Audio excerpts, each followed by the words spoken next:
कि sir physics से बहुत डर लग रहा है, आखिर फिजिक्स की कॉपी में क्या लिखकर आएंगे। तो स्टूडेंट क्लास 12 फिजिक्स का ये महामैराथन क्लास लास्ट तक देख लो। 2027 बोर्ड में फिजिक्स में आप भी 95% प्लस लेकर आएंगे।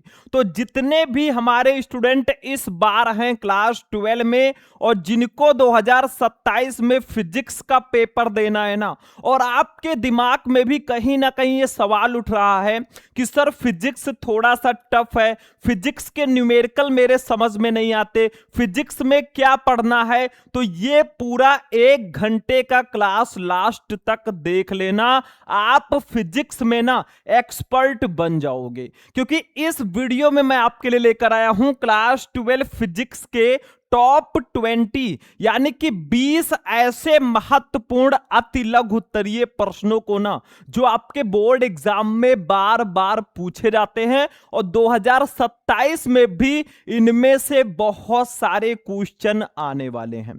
देखो ये क्लास जो है इतना ज्यादा स्पेशल क्यों है, क्योंकि मैंने 4-5 दिन बैठकर प्रीवियस ईयर पेपर्स को, बुक को, सबको एनालाइज करके 20 ऐसे क्वेश्चन आपके लिए ढूंढे हैं ना जो बहुत ज्यादा इंपॉर्टेंट है, मोस्ट इंपॉर्टेंट है और आपके बोर्ड एग्जाम में बार बार पूछे जाते हैं। इस क्लास में मैं आपको फिजिक्स के चैप्टर 1 से लेकर चैप्टर 14 तक सभी इंपॉर्टेंट क्वेश्चन को बताने वाला हूं।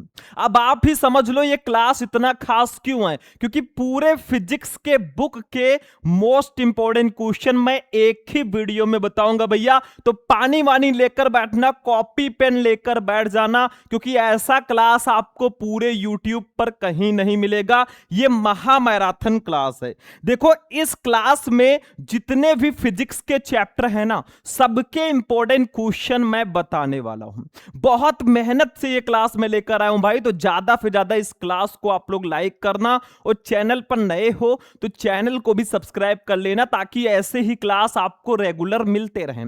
देखो सबसे पहले हम वैद्युत आवेश तथा क्षेत्र चैप्टर के क्वेश्चन पढ़ेंगे, फिर स्थिर विद्युत विभव तथा धारिता, फिर विद्युत धारा, गतिमान आवेश और चुंबकत्व, चुंबकत्व एवं द्रव्य। मतलब जो आपके फिजिक्स के 14 चैप्टर है ना, सबके क्वेश्चन मैंने इस वीडियो में लिए हैं। तो चलिए क्लास को स्टार्ट करते हैं भैया। फटाफट अपने दोस्तों के साथ भी शेयर कर दो, क्योंकि ये पूरे 1 घंटे से भी ज्यादा का महामैराथन क्लास है।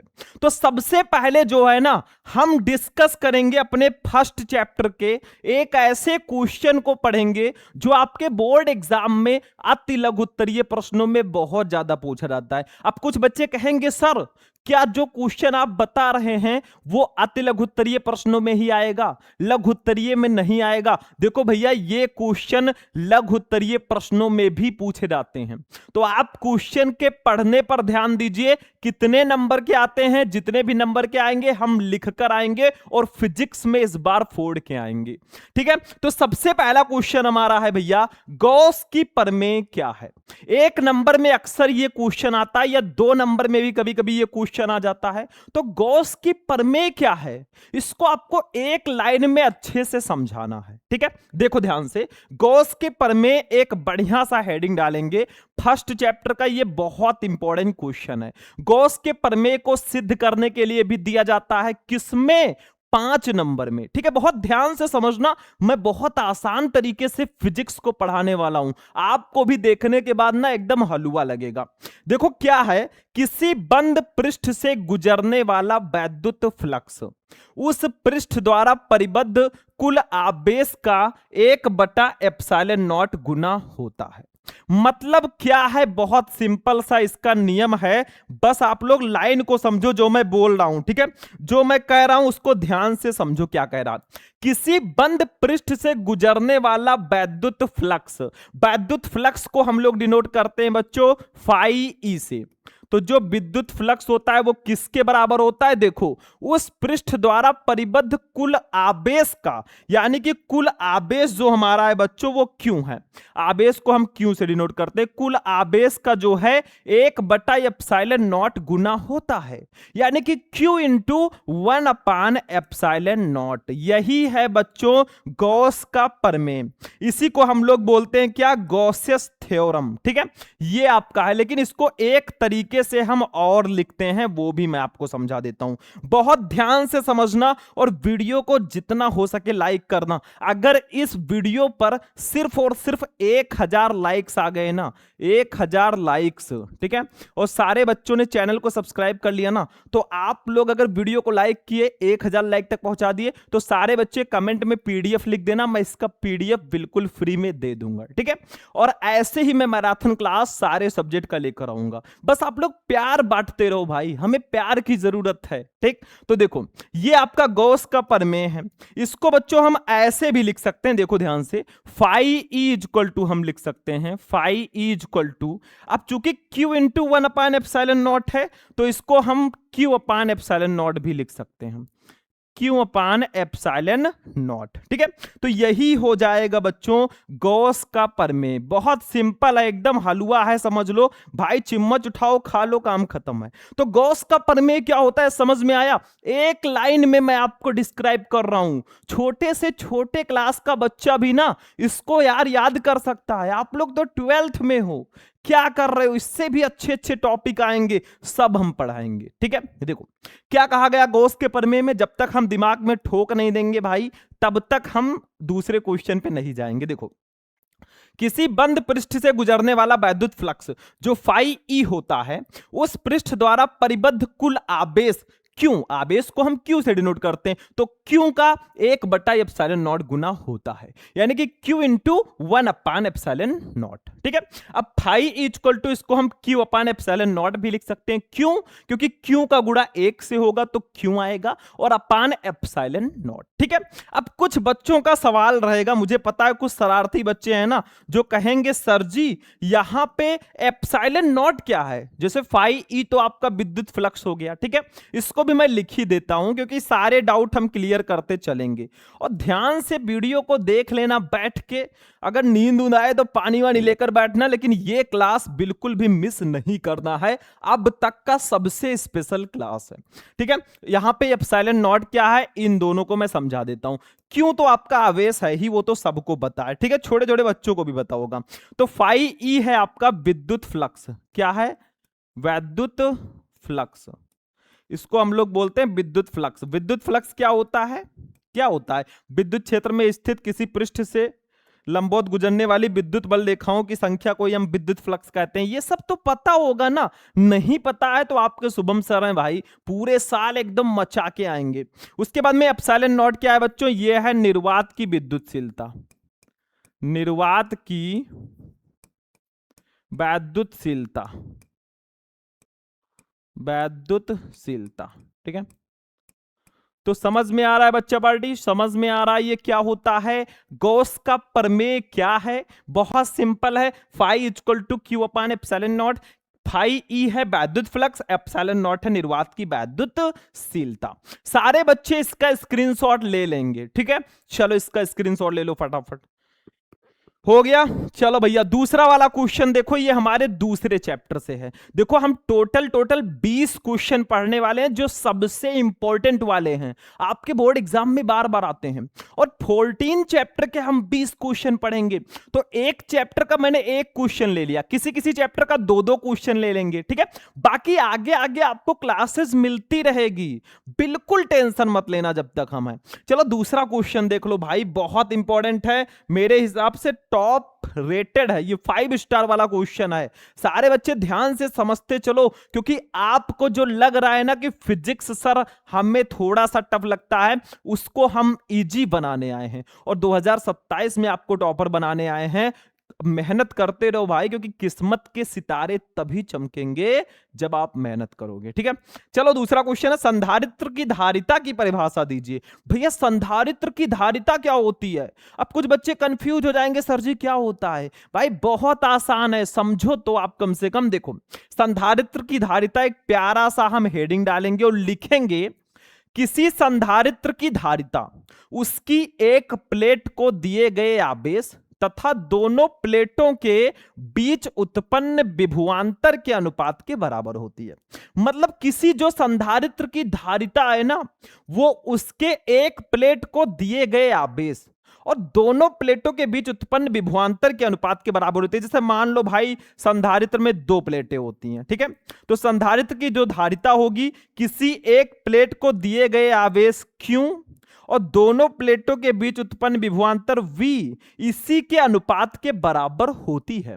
और धारिता को हम C से डिनोट करते हैं, तो फॉर्मूला क्या हो जाएगा? फॉर्मूला हमारा हो जाएगा बच्चों, C इज इक्वल टू हो जाएगा आवेश और विभवांतर के अनुपात के बराबर होगी। अनुपात का मतलब बटा, तो यहां पे C इज इक्वल टू हो जाएगा Q अपान V। ये हमारा धारिता का फॉर्मूला हो जाएगा। भाई ये मैं नहीं बोल रहा हूं, ये आपका डेफिनेशन बोल रहा है। डेफिनेशन में, परिभाषा में क्या है? किसी संधारित्र की धारिता जो C है, उसकी एक प्लेट को दिए गए आवेश Q तथा दोनों प्लेटों के बीच उत्पन्न विभवांतर V इसी के अनुपात के बराबर होती है। तो C is equal to Q upon V। भाई बहुत सिंपल है, ठीक है, कुछ नहीं करना है। अभी हम बेसिक क्वेश्चन समझ रहे हैं ना।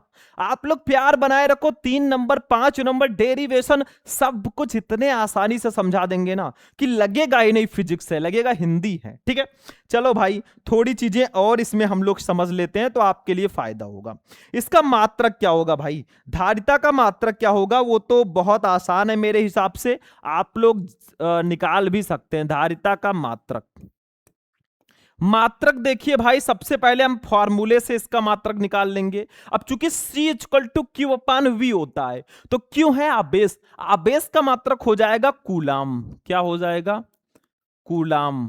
ठीक है, और V है विभवांतर, विभवांतर का मात्रक वोल्ट, तो कूलाम प्रति वोल्ट इसका मात्रक होगा। या इसका मात्रक भैया फैरड भी होता है, ये भी ध्यान रखना, फैरड भी इसका मात्रक होता है। ठीक है, फैरड आप लोगों ने देखा होगा, इतना माइक्रो फैरड दिया गया है धारिता। ठीक है, तो C equal to Q upon V मात्रक होगा कूलाम प्रति वोल्ट, या फिर फैरड भी हम इसका मात्रक लिखते हैं। कुछ चीजें मैं आपको और बताने का प्रयास करूंगा बच्चों। यहां पे 1 माइक्रो फैरड की वैल्यू कितनी होती है? जैसे कभी कभी आपको माइक्रो फैरड में दिया रहता है ना धारिता, तो उसको फैरड में बदलना होता है। तो 1 माइक्रो फैरड बराबर होता है 10 के पावर -6 फैरड। जैसे मान लीजिए आपको धारिता दी गई है 5 माइक्रो फैरड धारिता दी गई है, आपसे कहा जा रहा है भाई इसको फैरड में बदलो, तो 5 का गुणा 10 के पावर -6 से कर दो, 5 गुणे 10 के पावर -6 फैरड। ठीक है, समझ में आ रहा है? अरे सिंपल है भाई, समझो बस। ठीक है, अब अगर आपसे कोई बोले भैया पीको फैरड का, जैसे कहीं कहीं पीको फैरड आ जाता है, 1 पीको फैरड, इसकी वैल्यू कितनी होगी बच्चों? बहुत ध्यान से समझना। ठीक है, अगर किसी चीज को आप टफ समझोगे ना, तो आपके लिए टफ होती चली जाएगी, और अगर किसी चीज को आप समझोगे यार इसको मैं आसानी से प्राप्त कर सकता हूं, तो आपके लिए वो चीज आसान हो जाएगी। ठीक है, तो किसी चीज को पहाड़ समझोगे तो वो आपको पहाड़ लगेगा, अगर उसको समझोगे भाई मैं इस पर आसानी से चढ़ सकता हूं, तो बहुत आसान हो जाएगा। ठीक है, तो पीको फैरड की वैल्यू होगी 10 के पावर -12 फैरड। मतलब अगर आपको 5 पीको फैरड दिया गया है, उसको फैरड में बदलना है, तो 10 के पावर -12 से गुणा कर दो। तो समझ में आया संधारित्र की धारिता? किसी संधारित्र की धारिता उसकी एक प्लेट को दिए गए आवेश तथा दोनों प्लेटों के बीच उत्पन्न विभवांतर के अनुपात के बराबर होती है। धारिता को C से डिनोट करते हैं, C equal to Q upon V। मात्रक होगा कूलाम प्रति वोल्ट या फिर फैरड, और 1 माइक्रो फैरड की वैल्यू 10 के पावर -6 फैरड, 1 पीको फैरड की वैल्यू 10 के पावर -12 फैरड। ठीक है, अगर ये 2 नंबर में भी आता है भाई ना, इतना लिख देना, काम खत्म है। चलो स्क्रीनशॉट ले लो इसका भी, फटाफट स्क्रीनशॉट लो। चलो हो गया। अगला क्वेश्चन देखो, तीसरा क्वेश्चन भाई विद्युत धारा चैप्टर का क्वेश्चन है, और मेरे हिसाब से ना बहुत स्पेशल ये क्वेश्चन है। ठीक है, ये बिल्कुल आसान तरीके से मैं आपको बता रहा हूं। मैं अगर चाहता ना तो फटाफट क्लास को चला देता, मेरा क्या जाता है। लेकिन मैं सोच रहा हूं कि बच्चे जो हमसे स्टूडेंट पढ़ रहे हैं ना, उनके दिमाग में सीधे क्वेश्चन ठोक दिया जाए। ठीक है, तो देखो तीसरा वाला क्वेश्चन। कुछ बच्चे कहते हैं सर जी अगर इसका पीडीएफ दे देते मजा आ जाता। भाई पीडीएफ उडीएफ चाहिए, या फिर अगर आपको मेरा क्रैश कोर्स ज्वाइन करना है ना, जिसमें सारी चीजें बोर्ड एग्जाम का स्टडी मटेरियल मिल जाएगा, तो आप लोग हमसे कांटेक्ट कर लेना भाई। आपके लिए 24 आवर अवेलेबल है। 9918332305 ये मेरा व्हाट्सएप नंबर है।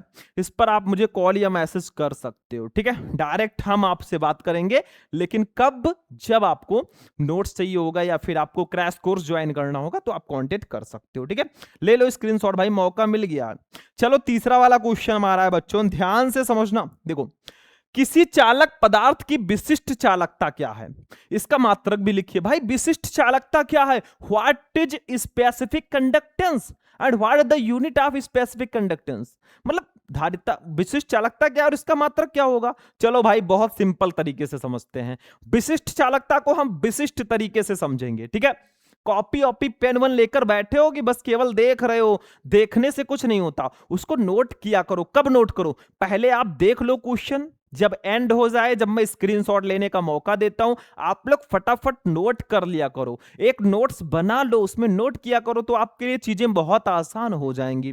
तो देखो, विशिष्ट चालकता, एक प्यारा सा हम हेडिंग डालेंगे भाई, और ये बहुत सिंपल सा इसकी परिभाषा है, बहुत सिंपल है। देखो क्या है, किसी चालक के पदार्थ के विशिष्ट प्रतिरोध के व्युत्क्रम को उस पदार्थ की विशिष्ट चालकता कहते हैं। मतलब एक लाइन में मैं बताऊं, विशिष्ट प्रतिरोध के व्युत्क्रम को ही विशिष्ट चालकता कहा जाता है।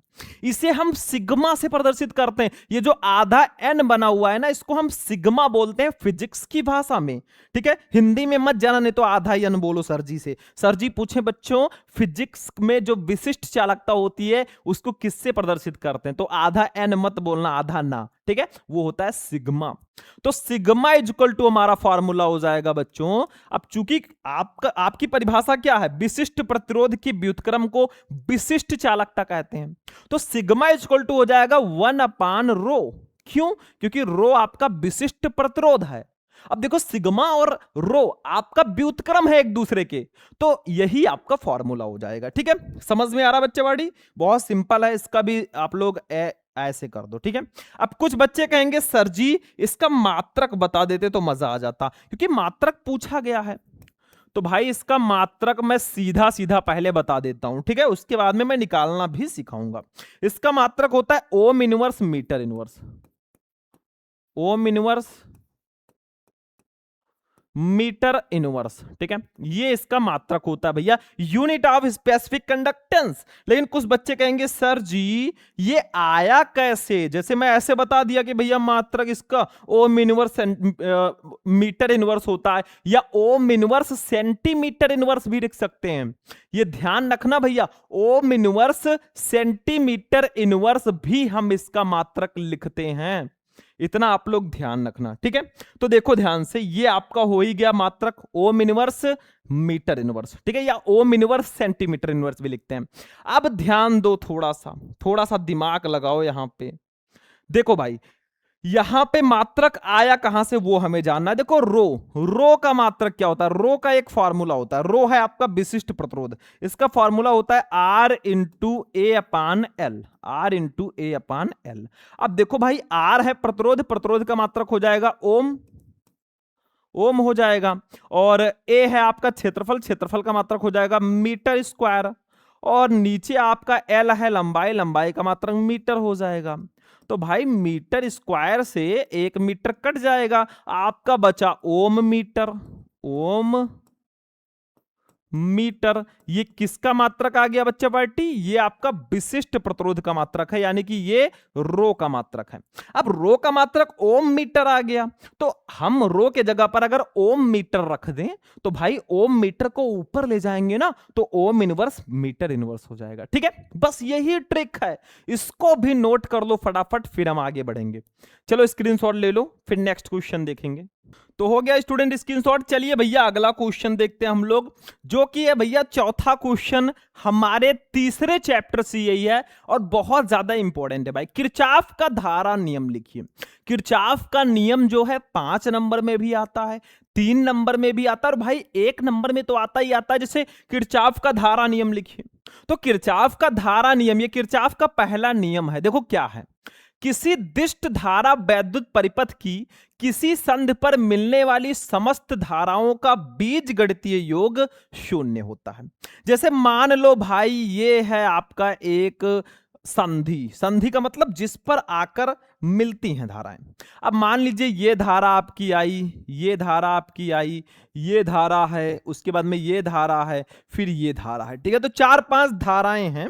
जैसे देखो ध्यान से, जैसे ये धारा आपका हो गया, यहां पे बहुत ध्यान से समझना, ये आपका इधर की ओर आ रही हैं और ये लोग संधि से दूर जा रही हैं। मतलब एक आपकी धारा हो जाएगी, पहली धारा जो है इसको I1 मान लेते हैं, इसको I2 मान लेते हैं, इसको I3 मान लेते हैं, इसको I4 मान लेते हैं और इसको I5 मान लेते हैं। अब क्या कहा गया है, संधि को O मान लो। तो देखो क्या कहा जा रहा है, किसी दिष्ट धारा वैद्युत परिपथ की किसी संधि पर मिलने वाली समस्त धाराओं का बीजगणितीय योग शून्य होता है। मतलब इस संधि पर मिलने वाली जितनी भी धाराएं होंगी ना, सबका बीजगणितीय योग शून्य होगा। मतलब sigma I equal to, sigma I का मतलब बीजगणितीय योग, तो सिग्मा आई बराबर हो जाएगा बच्चों 0, ठीक है। ये हमारा होगा फॉर्मूला, ये फॉर्मूला हो जाएगा हमारे किरचॉफ के धारा नियम का, यानी कि किरचॉफ के पहला नियम का। क्योंकि कहा गया है किसी दिष्ट धारा वैद्युत परिपथ की किसी संधि पर मिलने वाली समस्त धाराओं का बीजगणितीय योग 0 होता है, ठीक है। तो ये धाराएं, अब देखो हमें करना क्या है। देखो I1 धारा आपकी संधि की ओर आ रही है, इसको हम येलो से लिख देंगे, ठीक है, येलो से लिखेंगे तो अच्छा रहेगा। देखो I1 धारा आपकी जो है वो संधि की ओर आ रही है, I2 धारा जो है वो भी संधि की ओर आ रही है, तो इसको प्लस में लेंगे। देखो यहां पे I1 और I2 जो धारा है ना, ये संधि की ओर आ रही है और I3, I4, I5 संधि से दूर जा रही है। तो जो धाराएं संधि की ओर आएंगी वो उसको हम पॉजिटिव लेंगे और जो धाराएं संधि से दूर जाएंगी उसको निगेटिव लेंगे। तो I3 जो है निगेटिव होगा, I4 जो है निगेटिव होगा, I5 जो है निगेटिव होगा और सबका जो योग है बच्चा पार्टी ना वो 0 होगा, ठीक है। इसको अब ऐसे भी हम लिख सकते हैं, देखो I1 प्लस I2 बराबर हो जाएगा, देखो ये जो माइनस वाले हैं ना भैया वो इधर आ जाएंगे, तो I3 प्लस I4 और प्लस I5। ये फॉर्मूला हो जाएगा भैया हमारे किरचॉफ के धारा नियम का। बहुत सिंपल सा फॉर्मूला था, ठीक है। तो एक बात यहां पे याद रखना कि जो धाराएं संधि की ओर आएंगी वो धनात्मक होंगी, जो धाराएं संधि से दूर जाएंगी वो निगेटिव होंगी, ऋणात्मक होंगी। समझ में आ रहा है, सिंपल सा है। देखो फिर से किरचॉफ का धारा नियम लिखिए, देखो किसी दिष्ट धारा वैद्युत परिपथ की किसी संधि पर मिलने वाली समस्त धाराओं का बीजगणितीय योग शून्य होता है, मतलब सिग्मा आई बराबर 0। अब जो धाराएं संधि की ओर आएंगी उसको पॉजिटिव लेंगे, जो धाराएं संधि से दूर जाएंगी उसको निगेटिव लेंगे। तो I1 plus I2 minus I3 minus I4 minus I5, बस ये फॉर्मूला आ गया, ठीक। समझ में आ गया, स्क्रीनशॉट ले लो फटाफट, तुरंत लो फिर आगे बढ़ेंगे।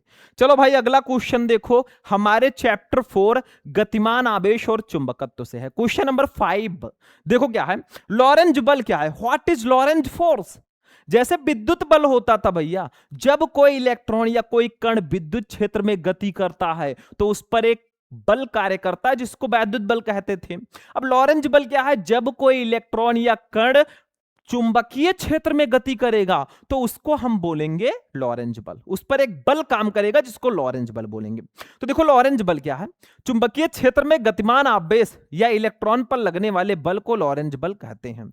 मतलब चुंबकीय क्षेत्र में गति करने वाले इलेक्ट्रॉन या आवेश पर जो लगने वाला बल होता है उसको लॉरेंज बल कहते हैं। चुंबकीय क्षेत्र में जो भी इलेक्ट्रॉन या आवेश गति करेगा उस पर एक बल कार्य करेगा जिसको हम लॉरेंज बल बोलते हैं। बहुत सिंपल सी परिभाषा है। मान लो कि यदि क्यू आवेश v वेग से चुंबकीय क्षेत्र b वेक्टर की दिशा से थीटा कोण पर गति करे तो उस पर कार्य करने वाला बल क्या होगा।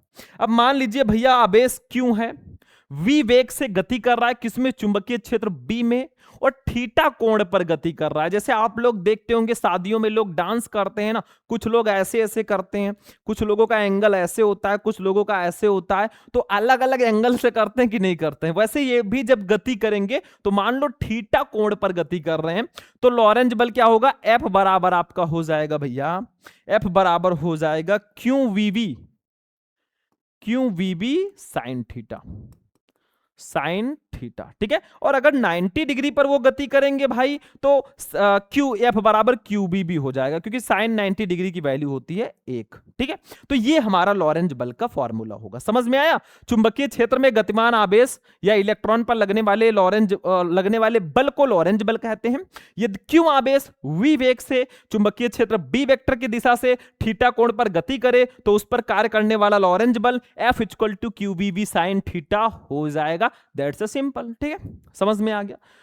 अगर 90 डिग्री पर गति करेगा भाई तो साइन 90 डिग्री हो जाएगा, तब हमारा फॉर्मूला आएगा F equal to Q B B. चलो इसको भी नोट करो, फटाफट फटाफट नोट कर लो भाई। चलो अगला क्वेश्चन 6 नंबर, एम्पियर का परिपथीय नियम लिखिए। भाई आपके फिजिक्स में कोई भी नियम हो या केमिस्ट्री में कोई भी नियम हो, नियम को तो हमें छोड़ना ही नहीं है। ये नियम बना लो कि जितने भी नियम है ना सबको खल्लास कर देंगे। ठीक है, देखो एम्पियर का परिपथीय नियम लिखिए भाई, बहुत सिंपल है, देखो ध्यान से। किसी बंद वक्र के परितः चुंबकीय क्षेत्र की तीव्रता का रेखा समाकलन उस बंद वक्र द्वारा घिरे क्षेत्रफल में से गुजरने वाली कुल वैद्युत धारा का म्यू नॉट गुना होता है, जहां म्यू नॉट है निर्वात की निरपेक्ष चुंबकशीलता। जैसे किसी बंद वक्र के परितः, देखो ये बंद वक्र है, ठीक है, ये बंद पथ की सीमा है, बंद वक्र के परितः चुंबकीय क्षेत्र की तीव्रता, इसको बी से डिनोट करते हैं तो बी वेक्टर हो जाएगा। ठीक है, तो close integration B vector dot DL vector, DL vector जो है ये लघु अवयव होता है। ठीक है, इक्वल टू क्या कहा गया है, ध्यान से समझो, नियम में समझो। देखो किसी बंद वक्र के परितः चुंबकीय क्षेत्र की तीव्रता का रेखा समाकलन, देखो ये बंद वक्र है, बंद समाकलन क्लोज इंटीग्रेशन है B vector dot DL vector. ठीक है, उस बंद वक्र द्वारा घिरे क्षेत्रफल में से गुजरने वाली कुल विद्युत धारा का म्यू नॉट गुना होता है, यानी कि विद्युत धारा जो आपकी आई है ना उसका जो है म्यू नॉट गुना होता है। तो यही हमारा हो जाएगा फॉर्मूला बच्चा पार्टी एम्पियर के परिपथीय नियम का। बहुत सिंपल है भाई, जो उसमें लिखा है वही मैंने आपको बता दिया है। कुछ बच्चे कहेंगे सर जी यहां पे ये बता दीजिए कि आपका म्यू नॉट क्या है, ये निर्वात की निरपेक्ष चुंबकशीलता। डीएल क्या है? डीएल जो है बच्चों ये लघु अवयव है। क्या है? लघु अवयव, लघु अवयव।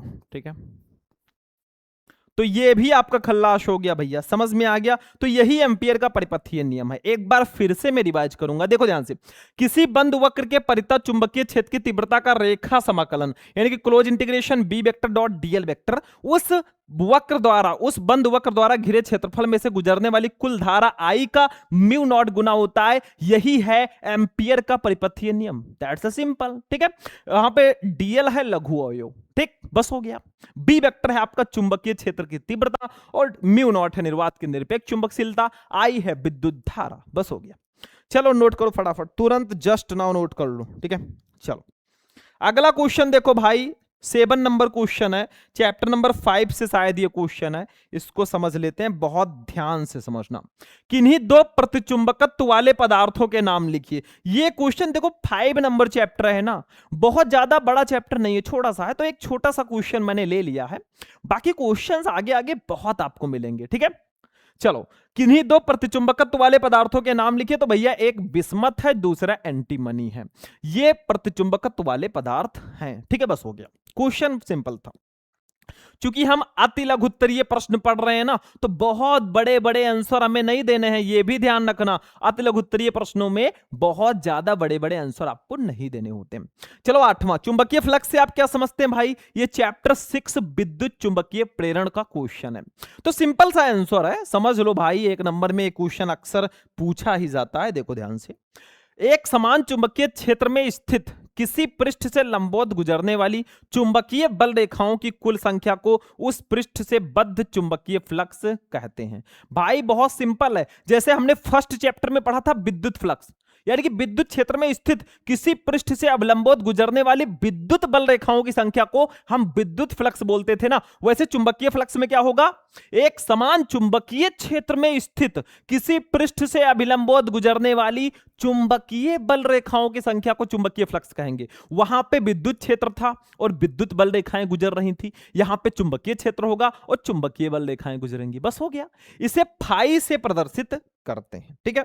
तो ये आपका हो जाएगा भैया, फाई का फॉर्मूला भी मैं बता देता हूं। देखो फाई इज इक्वल टू आपका हो जाएगा V A, phi is equal to आपका हो जाएगा बच्चों वी ए, ठीक है, वी ए। समझ में आ रहा है? तो ये आपका यहां पे फॉर्मूला हो जाएगा phi is equal to V A, ठीक है। अगर मान लो कोण बनेगा तो phi is equal to B A cos theta हो जाएगा। यहां पे बी है चुंबकीय क्षेत्र, ए है क्षेत्रफल, ठीक है। बाकी मात्रक भी अगर देख लें, देखो कभी कभी इसको फाई इज इक्वल टू हम बी ए कॉस थीटा भी लिखते हैं, क्योंकि अगर थीटा कोण बनेगा ना तो आप लिख देना बी ए कॉस थीटा, ठीक है। ये आपका हो जाएगा कभी कभी। फिर कुछ बच्चे कहेंगे सर जी इसका मात्रक भी बता देते भाई। तो चुंबकीय फ्लक्स का मात्रक जो है वेबर होता है, ये तो सबको शायद पता होगा, नहीं पता है तो अब जान जाओ भैया, इसका मात्रक होता है वेबर, ठीक है। कुछ बच्चे कहेंगे सर जी इसका बीमा भी बता देते, विमीय सूत्र क्या होता है, तो वो भी मैं बता देता हूं। ये सारी जानकारी रखो ताकि आगे क्वेश्चन कभी भी आए लाइफ में ना तो आप सॉल्व कर सको। तो इसका बीमा हो जाएगा ml2 t minus 2 a minus 1, ये होगा डायमेंशनल फॉर्मूला। आप मैग्नेटिक फ्लक्स, ठीक है। राशि क्या होगी, हमारा राशि में सोना बदमाशी लिखल है, तो राशि जो होगी बच्चों ये अदिश राशि होगी। कौन सी राशि, अदिश, ठीक है, ये अदिश राशि है। तो सारी चीजें तो मैंने बता दी भाई, बहुत सिंपल है। क्या था, एक समान चुंबकीय क्षेत्र में स्थित किसी पृष्ठ से लंबवत गुजरने वाली चुंबकीय बल रेखाओं की कुल संख्या को उस पृष्ठ द्वारा परिबद्ध चुंबकीय फ्लक्स कहते हैं। इसे फाई से प्रदर्शित करते हैं, फाई इक्वल टू बी ए। अगर थीटा कोण पर हमारा चुंबकीय बल रेखाएं गुजरेंगी तो phi equal to B A cos theta, मात्रक वेबर होगा, बीमा ml2 t minus 2 a minus 1 होगा एंड राशि अदिश राशि होगी, ठीक है। चलो ले लो स्क्रीनशॉट फटाफट। आ गया भैया अगला क्वेश्चन 9 नंबर विद्युत चुंबकीय प्रेरण का ही है, बहुत सिंपल है, छोटा सा क्वेश्चन है तो इसको भी हम कर ही देते हैं।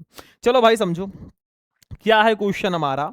विद्युत चुंबकीय प्रेरण का लेंज का नियम लिखिए। भाई लेंज का नियम बहुत ज्यादा पूछा जाता है तो इसको बिल्कुल भी मिस आउट मत करना। देखो लेंज का नियम, किसी परिपथ में प्रेरित विद्युत वाहक बल अथवा प्रेरित धारा की दिशा सदैव ऐसी होती है कि यह उस कारण का विरोध करती है जिससे वो स्वयं उत्पन्न होती है। बस इतना ही है भाई लेंज का नियम, एक नंबर में अक्षर आता है। क्या कहा गया, किसी परिपथ में प्रेरित विद्युत वाहक बल अथवा प्रेरित धारा की दिशा सदैव ऐसी होती है कि ये उस कारण का विरोध करती है जिससे ये स्वयं उत्पन्न होती है, उसी कारण का ये विरोध करती है। बस हो गया, एक लाइन में था भाई, इसको भी नोट कर लो, नोट कर लो। फिर अगला क्वेश्चन 10 नंबर क्वेश्चन पे आ जाओ भाई, प्रत्यावर्ती धारा चैप्टर का है।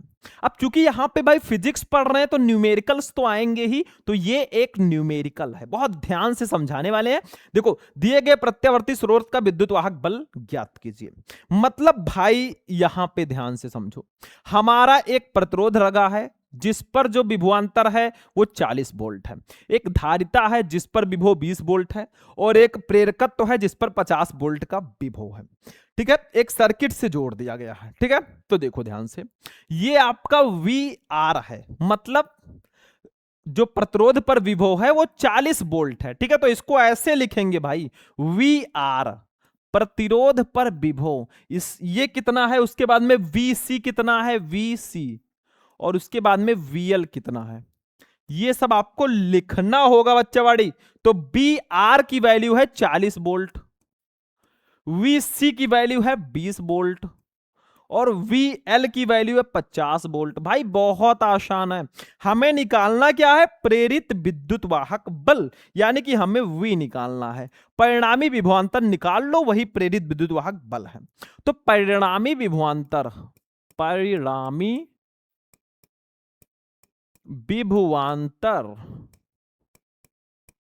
विभवांतर इसको हम लोग डिनोट करते हैं V से, और V हमें निकालना है। तो इसका एक फार्मूला होता है बच्चों, समझ लो, उसी फार्मूले से ये सब लगेंगे। Under root V R square minus, ठीक है, V R square plus V L minus V C square. ये हमारा फॉर्मूला होता है भैया परिणामी विभवांतर का। किसका? परिणामी विभवांतर का। इसको याद रखना बहुत काम का है भैया ये। चलो समझ लेते हैं। अब यहां से हम v को फाइंड आउट कर लेते हैं। v इक्वल टू हमारा हो जाएगा, बहुत ध्यान से समझो, वी आर स्क्वायर मतलब वी आर स्क्वायर का मतलब हो वी आर की वैल्यू है 40, तो 40 का हम स्क्वायर कर देंगे, ठीक है। और प्लस वीएल की वैल्यू कितनी है भैया 50, तो 50 यहां पे हो जाएगा और माइनस हो जाएगा वीसी की वैल्यू है 20, वीसी की वैल्यू 20 है, हाँ तो इसका भी स्क्वायर कर देंगे, ठीक है। बस सॉल्व हो गया। हलवा था समझ लो भाई, चिम्मच उठा के खा लो, काम खत्म। चलो इसको समझो, v की वैल्यू हम निकाल लेंगे। v इक्वल टू हमारा हो जाएगा, ध्यान से समझो भाई, v की वैल्यू कितनी हो जाएगी यहां पे 40 का स्क्वायर करोगे तो ये कितना आएगा, 40 का स्क्वायर करेंगे तो 1600 आएगा। कितना? 1600। और प्लस 50 में से 20 घटा दो तो यहां पे 30 हो जाएगा और 30 का हो जाएगा स्क्वायर, ठीक है। बस इसी को भाई आप जोड़ दो तो v इक्वल टू हमारा हो जाएगा अंडर रूड 1600 और प्लस 30 का स्क्वायर करेंगे 900 आएगा, ठीक है। यानी कि जब इसका अंडर रूड हो जाएगा तो हमारा आएगा ये अंडर रूड 1600 900 हो जाएगा 2500। अब 2500 का वर्गमूल निकालोगे, अंडर रूड निकालोगे तो कितना आएगा? 50 ही तो आएगा भाई। कितना आएगा? 50 आएगा। अंडर रूड 2500 को हम लिख सकते हैं 50, तो 50 वोल्ट आ जाएगा। यही जो है हमारा परिणामी विभवांतर आएगा, या इसी को बोलेंगे विद्युत वाहक बल, ठीक है। मतलब दिए गए प्रत्यावर्ती स्रोत का विद्युत वाहक बल निकालना था हमें। प्रतिरोध पर विभवांतर 40 वोल्ट दिया गया था, धारिता पर विभवांतर 20 वोल्ट और प्रेरकत्व पर विभवांतर 50 वोल्ट दिया गया था। परिणामी विभवांतर का फॉर्मूला लगा दिया, v equal to under root V R square plus V L minus V C square. हमने जोड़ा घटाया भाई तो v equal to under root 2500 आया। अंडर रूट 2500 जब हम करेंगे तो v इक्वल टू 50 वोल्ट आ जाएगा, ठीक है। चलो स्क्रीनशॉट ले लो बच्चों। अगला क्वेश्चन देखो, अगला क्वेश्चन जो हमारा है वो है चैप्टर नंबर 8 से। चैप्टर 8 आपका है विद्युत चुंबकीय तरंगे। जो अभी मैंने न्यूमेरिकल कराया ना वो चैप्टर 7 प्रत्यावर्ती धारा का था, ठीक है। चलो भाई चैप्टर नंबर 11 का एक क्वेश्चन आया हमारे समक्ष, उसको समझते हैं। वैद्युत चुंबकीय स्पेक्ट्रम में सबसे बड़ी तथा सबसे छोटी तरंगदैर्घ्य की तरंगों के नाम लिखिए। जो विद्युत चुंबकीय स्पेक्ट्रम है, इलेक्ट्रोमैग्नेटिक स्पेक्ट्रम, उसमें सबसे बड़ी और सबसे छोटी तरंगदैर्घ्य की तरंग का नाम क्या है? देखो सबसे बड़ी तरंगदैर्घ्य वाली तरंग है रेडियो तरंगे और सबसे छोटी तरंगदैर्घ्य वाली तरंग है गामा किरणें। बस हो गया भाई, इतना ही लिखना है, एक नंबर में इतना ही मिलेगा। इसका भी स्क्रीनशॉट ले लो, फिर हम बढ़ते हैं भाई आगे 12 नंबर क्वेश्चन पे। तो स्क्रीनशॉट हो गया स्टूडेंट। चलिए अगला क्वेश्चन देखते हैं भैया 12 नंबर हमारा क्वेश्चन है चैप्टर 9 किरण प्रकाशिकी एवं प्रकाशिक यंत्र चैप्टर से। चलो भाई देखो, लेंस की क्षमता से क्या तात्पर्य है, इसका मात्रक क्या होगा?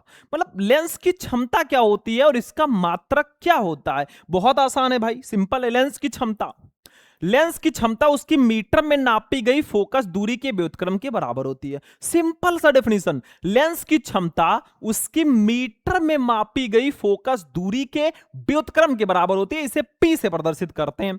तो P इक्वल टू हमारा हो जाएगा बच्चों, P इक्वल टू हो जाएगा, क्या कहा गया है डेफिनेशन में? उसकी मीटर में मापी गई फोकस दूरी के व्युत्क्रम के बराबर होती है। तो P equal to 1/f metre में। किसमें? मीटर में।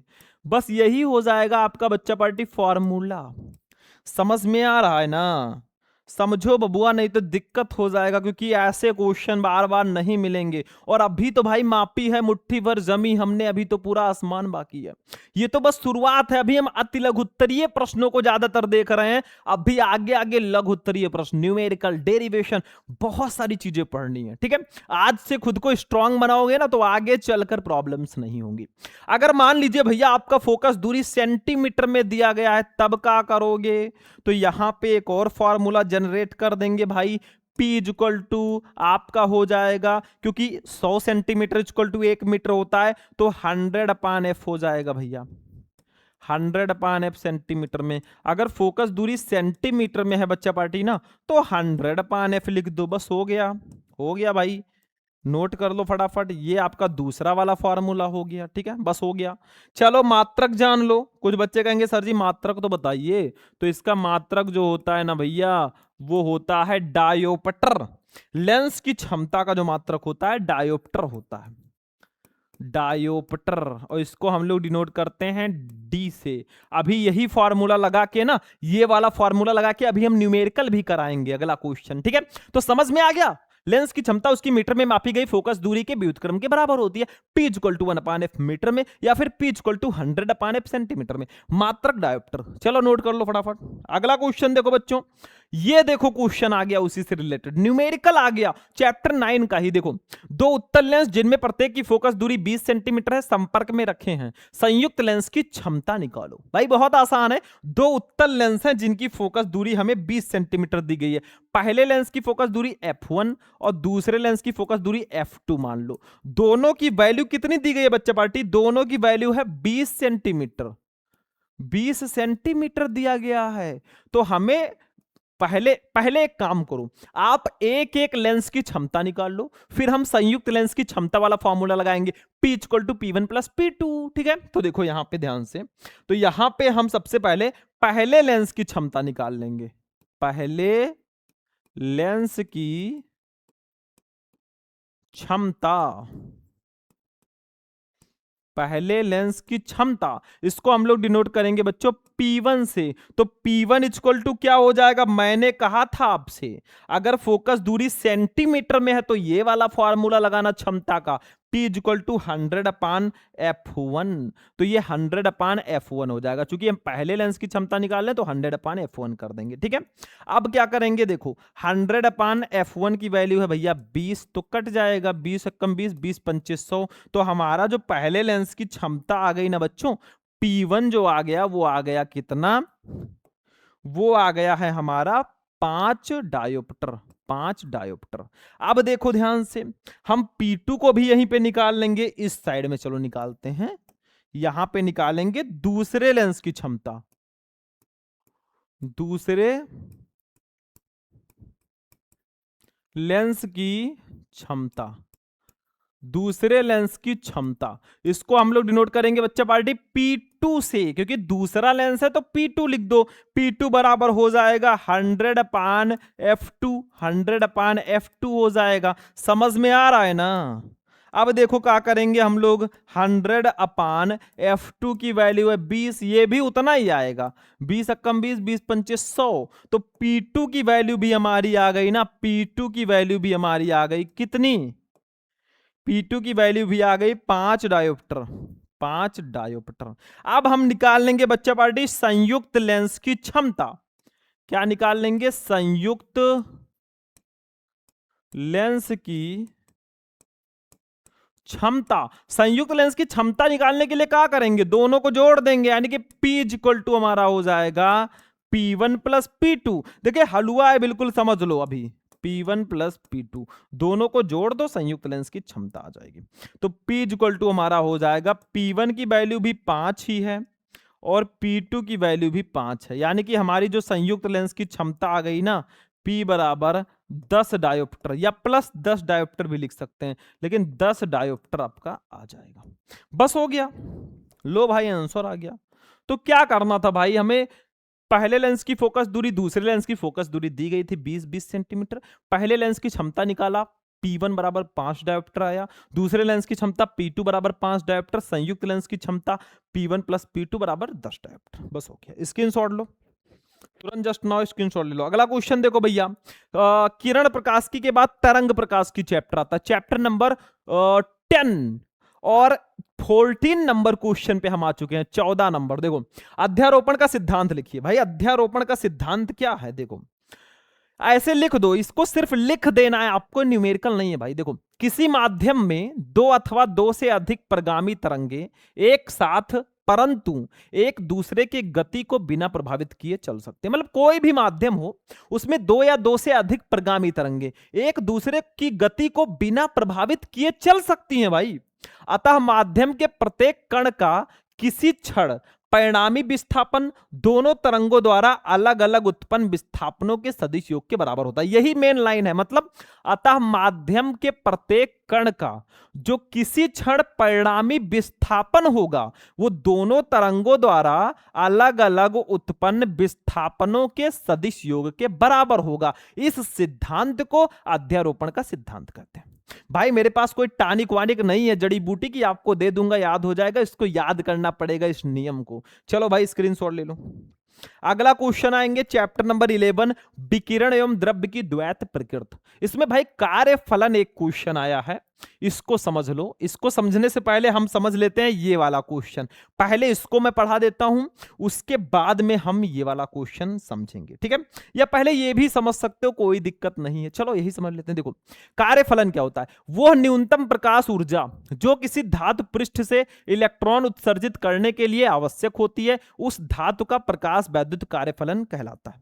मैंने आपसे कहा था एक धातु की सतह ले लीजिए आप। ये क्या है? ये धातु की सतह है, धातु की सतह है, ठीक है? यहां पे दो तीन परिभाषा मैं आपको समझा दूंगा। अब इस धातु की सतह पर, अब इस धातु की सतह के अंदर जो है भाई क्या होंगे? बहुत सारे इलेक्ट्रॉन्स होंगे। अरे धातु की सतह है तो धातु में आवेश वाहक इलेक्ट्रॉन ही होते हैं।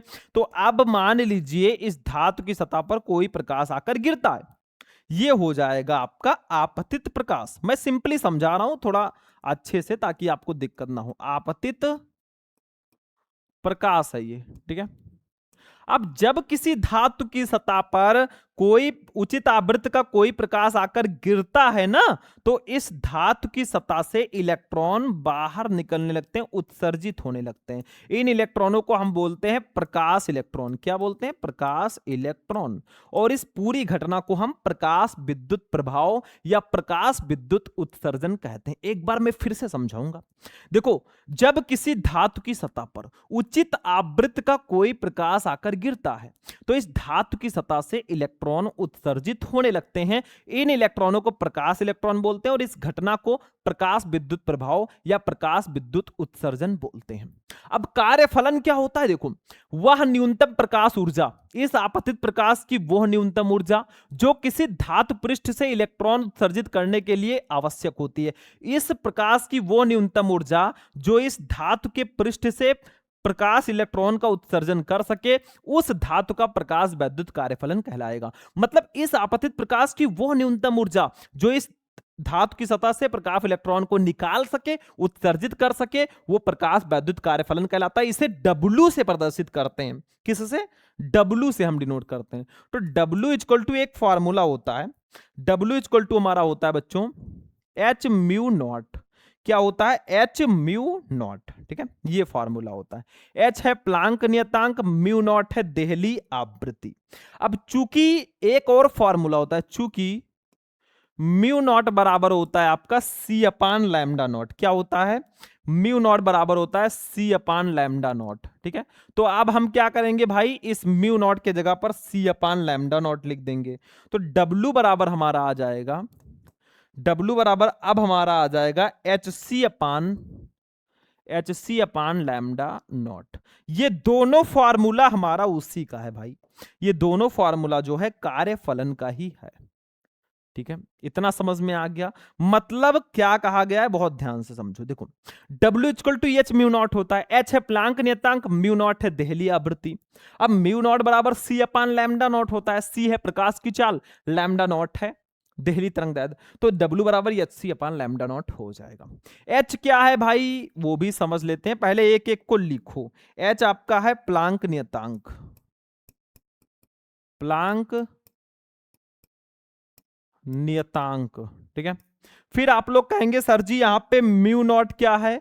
तो म्यू नॉट भी मैं बता देता हूं, C क्या है वो भी बता देता हूं, लैम्डा नॉट क्या है वो भी बता देता हूं। W तो आपका कार्यफलन है ही। तो देखो यहां पे जो म्यू नॉट है ये देहली आवृत्ति है। अभी इसको आगे पढ़ेंगे, देहली आवृत्ति है ये, ठीक है? उसके बाद में C क्या है? प्रकाश की चाल 3 × 10⁸ मीटर पर सेकंड होती है कि नहीं होती है भैया? होती है। लैम्डा नॉट है बच्चों देहली तरंगदैर्घ्य। क्या है? देहली तरंगदैर्घ्य। देहली तरंगदैर्घ्य बस हो गया भैया, यही आपका कार्यफलन है। समझ में आया? वो न्यूनतम प्रकाश ऊर्जा जो किसी धातु पृष्ठ से इलेक्ट्रॉन उत्सर्जित करने के लिए आवश्यक होती है, उस धातु का प्रकाश वैद्युत कार्यफलन कहलाता है। इसे W से डिनोट करते हैं। W बराबर H mu not, mu naught बराबर C अपान लैम्डा नॉट, W बराबर HC अपान लैम्डा नॉट हो गया। यहां पे H है प्लांक नियतांक, म्यू नॉट है देहली आवृत्ति, C है प्रकाश की चाल और लैम्डा नॉट है देहली तरंगदैर्घ्य। बस हो गया भाई, चलो स्क्रीनशॉट लो फटाफट। अगला क्वेश्चन देखो, देहली आवृत्ति क्या है? अरे अभी मैंने बताया, ये देखो यही फॉर्मूला देखो, आपतित प्रकाश की वह न्यूनतम आवृत्ति जो इस धातु की सतह से प्रकाश इलेक्ट्रॉन का उत्सर्जित कर सके, देहली आवृत्ति कहलाता है। देखो वही है, आपतित प्रकाश की वह न्यूनतम आवृत्ति जो किसी धातु से प्रकाश इलेक्ट्रॉन का उत्सर्जन कर सके, वो देहली आवृत्ति होता है। इसे म्यू नॉट से प्रदर्शित करते हैं। अब ये आपके लिए हलवा हो गया। म्यू नॉट बराबर मैंने क्या बताया था अभी? म्यू नॉट बराबर मैंने बताया था भैया C अपान लैम्डा नॉट। क्या बताया था? C अपान लैम्डा नॉट।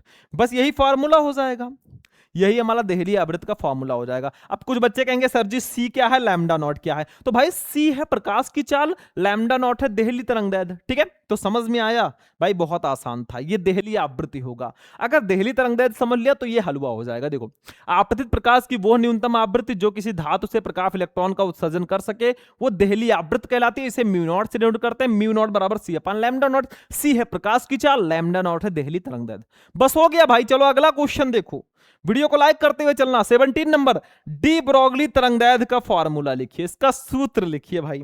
अब डी ब्रोगली तरंगदैर्घ्य अगर आप भूल जाओ तो बेकार है। डी ब्रोगली तरंगदैर्घ्य को लैम्डा से डिनोट करते हैं। लैम्डा इक्वल टू होता है H upon, lambda equal to होता है H अपान MB।